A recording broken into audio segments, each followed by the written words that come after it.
नमस्ते दोस्तों, रानी kitchen zone में एक बार फिर से आपका बहुत बहुत स्वागत है। मैं हाजिर हूँ कुछ ऐसे टिप्स एंड ट्रिक्स लेकर के जो ना सिर्फ आपका काम आसान करेगा बल्कि आपका टाइम और पैसा दोनों की बचत करने वाला है। तो चलिए वीडियो को शुरू कर लेते हैं और देख लेते हैं टिप नंबर 1। हम लोगों के घर में ना बहुत सारे काम ऐसे होते हैं जिसमें कैंची की ज़रूरत पड़ती है। कपड़ा काटने के लिए तो हम इसका इस्तेमाल करते ही करते हैं, इसका इस्तेमाल हम अपने किचन के लिए भी करते हैं। अब देखिए, किचन में जब हम इसका यूज़ करते हैं तो इसमें पानी भी लगता है और पानी लगने से जंग लगती है। अब जंग जब लग जाए तो फिर आपको पता ही है कि लोहा ख़राब होने लगता है और झड़ने लगता है। तो चलिए इसको साफ़ कर लिया जाए। कोई सा भी टूथपेस्ट ले लीजिए। मेरे पास देखिए डाबर रेड पेस्ट है, आपके पास कोलगेट है, डजंट मैटर। कोलगेट भी बहुत अच्छी तरीके से काम करता है। पुराने ब्रश पे मैंने थोड़ा सा ले लिया, बिल्कुल मटर के दाने के बराबर, और बस मैंने सीज़र को रगड़ना स्टार्ट किया है। देखिए जहाँ पे पेंच होता है ना, स्पेशली वहीं पे गंदगी भी फंसती है और जंक भी लगता है। क्योंकि हम जब किचन में काम करते हैं तो इससे हम कभी धनिया भी काट लेते हैं, कभी मिर्ची भी काट लेते हैं, और इसके वजह से ये गीली होती है। मतलब जब यूज़ करते हैं उसको वॉश करके रखना ही होता है। तो अगर आपने इसको पोंछ करके नहीं रखा तो जंक लगना ही लगना है। तो ये जो टूथपेस्ट है ना, ये जंग तो साफ़ करता ही करता है। जितनी भी इसके अंदर गंदगी फंसी होती है पेंच के पास, वो भी अच्छी तरीके से साफ़ हो जाता है। अब मैंने इसको वॉश नहीं किया है, मैंने इसको गीले कपड़े से अच्छी तरीके से रगड़ करके साफ़ किया है। आप खुद देखेंगे कि ये सीज़र कितनी अच्छे तरीके से साफ़ हो जाती है। जंक तो निकलता ही है, ऐसा लगता है कि आपने अभी मार्केट से इसको ख़रीद करके लेके आए हैं। देखिए, तो आप ये टिप कब इस्तेमाल कर रहे हैं ज़रूर बताइएगा। बढ़ते हैं नेक्स्ट टिप की तरफ। देखिए, फर्नीचर अगर आपके घर में है और बहुत ज़्यादा पुराना लग रहा है, बेजान लग रहा है, डल लगने लगा है, तो बिल्कुल भी आपको टेंशन लेने की ज़रूरत नहीं है। ऐसे में देखिए, हम लोग क्या करते हैं कि मार्केट जाते हैं, पैसा लगाते हैं, पॉलिश खरीद करके ले आते हैं। आपसे आपको बिल्कुल भी पैसा खर्च नहीं करना, बिल्कुल कोई भी पॉलिश खरीदने की ज़रूरत नहीं है।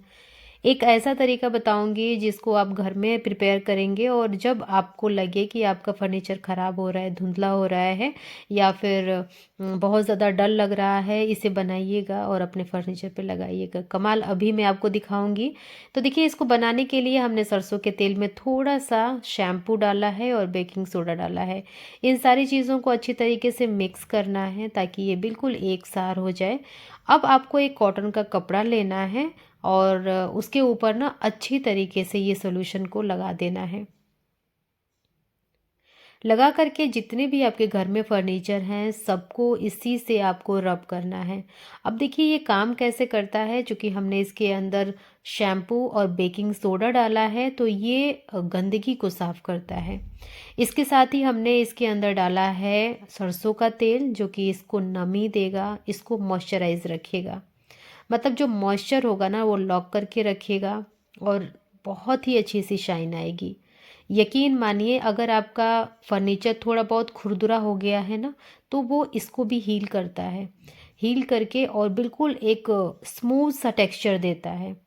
जब मैंने इस टिप का इस्तेमाल किया तब मेरे को विश्वास हुआ कि सच में ये बहुत अच्छी तरीके से काम करता है, और इसमें हम बिल्कुल भी कोई भी पैसा खर्च नहीं किए हैं। ये सारी चीज़ें हम अपने किचन में, अपने घर में इस्तेमाल करते हैं, उन्हीं सारी चीज़ों का इस्तेमाल किया है और इस पॉलिश को बनाया है। रिज़ल्ट बहुत अच्छे हैं, आप भी ज़रूर इसको यूज़ करिएगा। अब बढ़ते हैं अगली टिप की तरफ। देखिए, जेली हो या फिर कैंडी हो, जब हम उसके पैकेट को खोल देते हैं ना, तो जेली के अंदर हवा लगने लगती है, और हवा लगने से ये ना कैंडी पिघलने लगती है, क्योंकि आपने देखा होगा कि इसके ऊपर ना शुगरी कोटिंग होती है। अब शुगर के ऊपर अगर नमी आती है तो वो मेल्ट होती है और सारी ये जो कैंडियाँ हैं वो ख़राब हो जाती हैं। तो अब आपको टेंशन बिल्कुल भी नहीं लेना। बच्चे जितना भी खाएं खाने दीजिए। जो बच जाती है उसको आप इस तरीके से चाकू लगाइएगा। चाकू लगाने के बाद ना आपको मोमबत्ती से इसको सेकना है। अगर आपके पास मोमबत्ती नहीं है, लाइटर है, तो लाइटर से भी ये काम हो सकता है। और आप खुद देख सकते हैं कितनी अच्छी तरीके से ये लॉक हो गया। जो इसका एक्स्ट्रा पार्ट है उसको कट करके आप निकाल दीजिएगा। और देखिए ये फिर से बहुत ही प्यारा सा और बहुत ही क्यूट सा एक छोटा सा पैकेट बन करके रेडी हो गया। अब बढ़ते हैं नेक्स्ट टिप की तरफ। सर्दी के दिनों में कितने लोगों की ये समस्या होती है कि उनका जो गुना हुआ आटा होता है वो बहुत ज़्यादा हार्ड हो जाता है। उसकी जो रोटियां होती हैं वो फूलती नहीं हैं, बिल्कुल सॉफ्ट नहीं बनती हैं। तो चलिए, मेरी माँ के द्वारा बताया गया ये जो नुस्खा है ना, वो मैं आपको बताती हूँ, और वाकई में अगर आप इसका इस्तेमाल मेरे तरीके से करते हैं तो आपका रिज़ल्ट कमाल का होगा। तो चलिए देखते हैं कि कैसे गूँथना है। आप ना जब कभी भी आटा गूने तो उसके अंदर नॉर्मली हम लोग मोयन देते हैं, घी का दे देते हैं या फिर रिफाइंड का दे देते हैं, या फिर हम इसके अंदर ना मलाई वगैरह डाल देते हैं, दूध डाल देते हैं। ये सारी चीज़ें कॉमन है, सबको पता होती हैं। बट क्या आपको पता था कि आप आटे के अंदर दही भी डाल सकते हैं?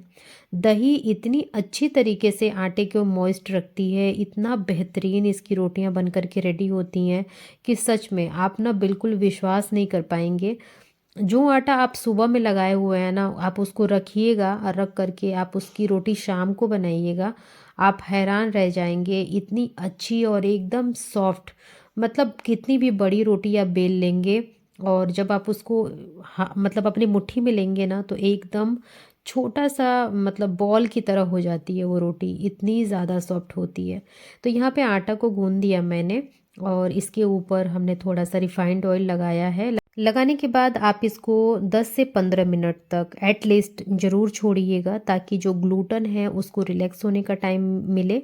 और जब ये रिलैक्स होगा ना, उसके बाद जब आप इसकी रोटियां बनाएंगे तो वो बहुत ही ज़्यादा सॉफ्ट बनेंगी, स्ट्रेची बनेंगी और एकदम परफेक्ट बनेंगी।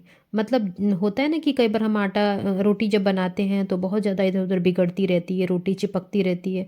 वैसा बिल्कुल भी नहीं होता। यहाँ पे मैं खुद आपको एक रोटी बेल करके भी दिखा रही हूँ, देखिए। तो आपको रोटी बनानी है, रोटी बनाइए, पूड़ी बनानी है, पूड़ी बनाइए, पराठे बनाने पराठे बनाइए। तो यहाँ पे मैं पराठा ही बना रही हूँ और सच में बहुत ही ज़्यादा अमेजिंग टिप है ये। अब बढ़ते हैं नेक्स्ट टिप की तरफ। सर्दी के दिनों में अगर आपके बच्चों के पास कैप नहीं है और सिर्फ मफलर है तो बिल्कुल टेंशन मत लीजिए। आज मैं आपको मफलर से ही ऐसी टोपी बनाना सिखाऊंगी जो कि कान, गर्दन और सर पूरी तरीके से ढक के रखेगा, एकदम प्रोटेक्ट रखेगा। तो मफलर की भी बात छोड़िए, अगर आपके पास इस तरीके का स्ट्रॉल है वुलन, तो आप उसका यहाँ पे इस्तेमाल करिएगा। अच्छा, मेरे को हंसी इस बात के लिए आ रही थी ना, क्योंकि मैं ये वीडियो मतलब सुबह में शूट की हूँ और मेरे बेटे को नींद आ रही थी। कह रहे नहीं नहीं नहीं, मेरे को नहीं आना वीडियो के अंदर। तो चलिए, ये तो हो गई जोक सपाट। आप ना देख लीजिए कि कैसे बनाना है इसको। मैंने यहाँ पे ना स्ट्रॉल लिया है, उसको अच्छी तरीके से फोल्ड किया है। मतलब 2-3 बार इसको फोल्ड करेंगे ना तो थोड़ा पतला हो जाएगा। इसके बाद आप ना एक लूप बनाइएगा। लूप के अंदर आप जो एक्स्ट्रा फैब्रिक है उसको डाल करके और इस तरीके से आपको इसे कसना है। मतलब आप खींचेंगे ना तो अच्छी तरीके से कस जाएगा दोनों तरफ। मतलब इन जो कान है ना एकदम ढका रहेगा। अब जो ये एक्स्ट्रा फैब्रिक है उसको पीछे के साइड पे आप टक इन कर दीजिएगा कुछ इस तरीके से।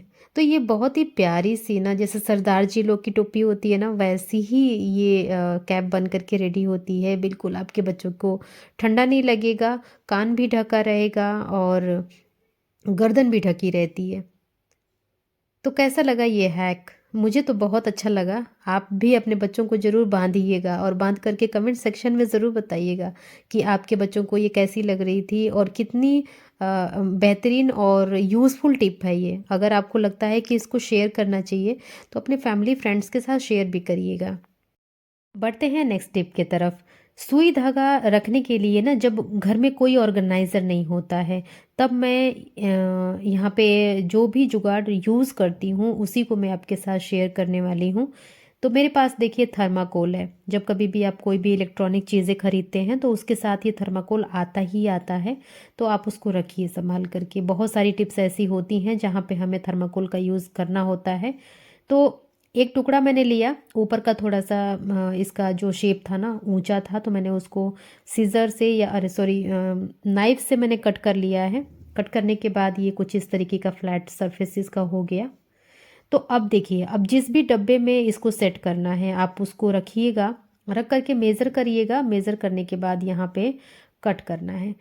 तो अब ये जो थर्माकोल है ना, ये बिल्कुल इस डब्बे के साइज़ का हो गया है। इसके अंदर इसको धीरे धीरे इंसर्ट कर दिया मैंने, एकदम टाइट इंसर्ट हुआ। अब आपको चाहिए कुछ ऐसी चीज़ें जो कि आपके घर में यूजुअली हमेशा रहती हैं। टूथपिक सबके घर में होती है। आप इस तरीके से लगाइएगा, मतलब थोड़ा डिस्टेंस पे लगाइएगा। किनारे किनारे ही लगाना है, बीच में नहीं लगाना आपको, क्योंकि जो बीच वाली जगह है ना, वहाँ पे भी हम उस जगह को भी यूटिलाइज करेंगे। तो किस तरीके से करेंगे सब कुछ मैं इस वीडियो में दिखा रही हूँ आपको। अच्छा हाँ, आप ये बताइए कि हमारी टिप आपको कैसी लगती है? अगर आपको अच्छी लगती है तो अपने फैमिली फ्रेंड्स के साथ ज़रूर शेयर किया करिए और खूब भर-भर के लाइक करिए और हमें सपोर्ट करिए। तो ये जो किनारे-किनारे हमने टूथपिक लगाया, उसके अंदर हमने रील्स डाल दिए, जो धागे की न नलकी होती है उसको, ताकि ये अच्छी तरीके से ऑर्गेनाइज़ रहे, और जो भी निडल है ना उसको बीच में लगा दीजिएगा। तो देखिए अगली बार से जब कभी भी आप इनको खोजेंगे, आपको एक जगह पे मिलेंगे, इसके साथ ही ऑर्गेनाइज्ड रहेंगे। अब बढ़ते हैं नेक्स्ट टिप की तरफ। सर्दी हो या गर्मी, किचन में चींटियों का आतंक ना सबसे ज़्यादा परेशान करता है। चीनी, आटा, डब्बे और बहुत सारी चीज़ें ऐसी होती हैं जिनको ना चींटियाँ बर्बाद कर देती हैं। तो आज एक ऐसा मैं देसी नुस्खा बता रही हूँ, जिसकी हेल्प से ना आप चींटियों को भगा सकते हैं। और ये केमिकल भी नहीं है जिससे आपको डरने की ज़रूरत है कि कहीं इसको बच्चे ना टच कर दें। तो यहाँ पे मैंने विक्स लिया है, जो विक्स हम सर दर्द में या फिर सर्दी जुकाम में इस्तेमाल करते हैं, वही आप कॉटन पे ले लीजिए। और जो भी जहाँ भी आपको लगता है ना कि चींटियाँ आ रही हैं वहाँ पे, जैसे कि हम जिस ड्रॉर के अंदर चीनी या फिर गुड़ वगैरह रखते हैं वहाँ पे चींटियाँ आती हैं, तो जो उसका पल्ला है ना, पल्ले के ऊपर आप लगा दीजिए, लगा करके बंद कर दीजिए। इसकी खुशबू इतनी स्ट्रांग होती है कि चींटियों को दूर रखेगी। चलिए बढ़ते हैं अब अपनी अगली टिप की तरफ, जो कि बहुत ही ज़्यादा अमेजिंग है। सर्दी के दिनों में वार्डरोब में सबसे बड़ी प्रॉब्लम यही होती है कि आपके कपड़ों में धूप नहीं लगती, नमी रह जाती है और कपड़ों से बदबू आने लगती है, और तो और आपके वार्डरोब से भी स्मेल आने लगती है। तो आज मैं आपको एक ऐसा सिंपल सा और इफ़ेक्टिव सा उपाय बताने जा रही हूँ, जिसको यूज़ करके आप अपने वार्डरोब को बिल्कुल फ्रेश रख पाएंगे। इसके लिए हमें साबुन चाहिए, जो भी आप खुशबू वाला साबुन यूज़ करते हैं वो ले लीजिए। इसके ऊपर लौंग के कुछ दाने मतलब आप चुभा दीजिएगा। जैसे कि यहाँ पे देख सकते हैं, मैंने 5 लौंग के दाने लिए हैं। इसको इस साबुन के ऊपर चुभा करके और फिर मैं इसको अपने वार्डरोब के अंदर रखूँगी। इससे आपकी वार्डरोब से खुशबू तो आएगी ही आएगी, आपके कपड़ों से स्मेल भी नहीं आएगी और आपके कपड़े एकदम फ्रेश फील करेंगे। तो ये टिप तो मैं हमेशा इस्तेमाल करती रहती हूँ सर्दी के दिनों में, और जब बारिश होती है उस टाइम पे भी ये बहुत ज़्यादा काम करता है। तो ये सारी टिप्स ना सिंपल होने के साथ साथ बहुत ही ज़्यादा इफ़ेक्टिव भी होती हैं। देख लेते हैं अपनी नेक्स्ट टिप। सर्दी के दिनों में चूड़ियाँ अगर आप पहनती हैं कांच की, तो ये हाथों के ऊपर ना चढ़ती नहीं है, क्योंकि ठंड में कांच ना सिकुड़ जाता है। तो ये आज की जो टिप हमारी है ना, इसी से रिलेटेड है। तो यहाँ पे मैंने गैस को ऑन किया है और इसके ऊपर मैंने रख दिया है तवा, और तवा एकदम हल्का गर्म हो, एकदम हल्का, तभी आप चूड़ियों को रखना स्टार्ट करिए। चूड़ी को रख करके और गैस को बिल्कुल ऑफ कर देना है, क्योंकि हमें बहुत ज़्यादा हीट की ज़रूरत है ही नहीं। मुश्किल से 1 से 2 सेकंड ही रखना है और इसके बाद इसे उतार देना है।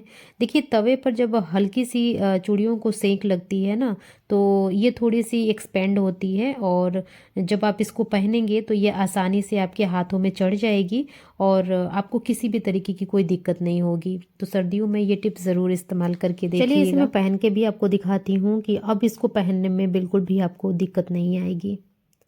अब यहाँ पे देखिए चूँकि तवा गरम है, तो चलिए इस तवे के हीट को हम यूटिलाइज़ करेंगे और इसके ऊपर डालूँगी मैं टेल्कम पाउडर। कोई सा भी टेल्कम पाउडर आप यहाँ पे इस्तेमाल कर सकते हैं। ये बच्चों का है, आप जो भी गर्मी में इस्तेमाल करते होंगे उसको थोड़ा सा डाल दीजिएगा, 2 से 3 चम्मच के आसपास। इसके बाद हम इसमें कुछ और चीज़ें ऐड करेंगे जो कि बहुत ही ज़्यादा पावरफुल है और चींटियों को बिल्कुल अच्छी नहीं लगती है, वो है हल्दी। जी हाँ, इन दोनों चीज़ों को डाल करके अच्छी तरीके से मिक्स करना है। मतलब इसलिए हम बेसिकली डालते हैं ताकि इसके अंदर जो नमी होती है वो निकल जाती है, और हल्दी जब पकती है ना तो इसकी खुशबू बहुत ज़्यादा स्ट्रॉन्ग आती है। तो इन दोनों चीज़ों को हमने बढ़िया तरीके से सेक लिया है, और सेकने के बाद ये बिल्कुल मतलब पाउडरी फॉर्म में आ गया। मतलब कहीं से भी नहीं लग रहा कि ये थोड़ा बहुत गीला है, या फिर हम किसी भी इसको डब्बी में डालेंगे तो ये निकलेगा नहीं, ऐसा नहीं है बिल्कुल। तो चलिए सेक लिया है। अब मैं इसको निकाल दूंगी किसी भी न्यूज़पेपर पे, और न्यूज़पेपर पे मैंने इसलिए निकाला है ताकि जब हम इसको डिब्बे में डालें तो आराम से डल जाए और ये थोड़ा ठंडा हो जाए। तो देखिए ठंडा हो गया है। अब इस तरीके की डब्बी में इसको डाल देना है, प्लास्टिक की या फिर किसी भी आप ग्लास के भी उसमें डाल सकते हैं डब्बी में। और उसका जो कैप होता है ना, उसको हमें होल कर लेना है ताकि जब हम इसका इस्तेमाल करें तो अच्छी तरीके से ये निकले। तो यहाँ पे चाकू को मैंने गरम किया और इस पे छोटे छोटे से होल बना लिए। बस अब ये जो ढक्कन है ना, इसको लगाना है इसके ऊपर, और लगाने के बाद आपके पास एक बहुत ही ज़्यादा पावरफुल और बहुत ज़्यादा कारगर पाउडर रेडी हो गया है, जो कि चींटियों को दूर रखेगा। जी, ये थी आज की वीडियो। कौन सी टिप आपको अच्छी लगी ज़रूर बताइएगा। पसंद आई तो लाइक, चैनल को सब्सक्राइब करके ही जाइएगा। आज के लिए इतना ही। मिलूंगी नेक्स्ट वीडियो में नेक्स्ट टॉपिक के साथ। तब तक के लिए आप अपना खूब सारा ख्याल रखिएगा। Bye bye and take care.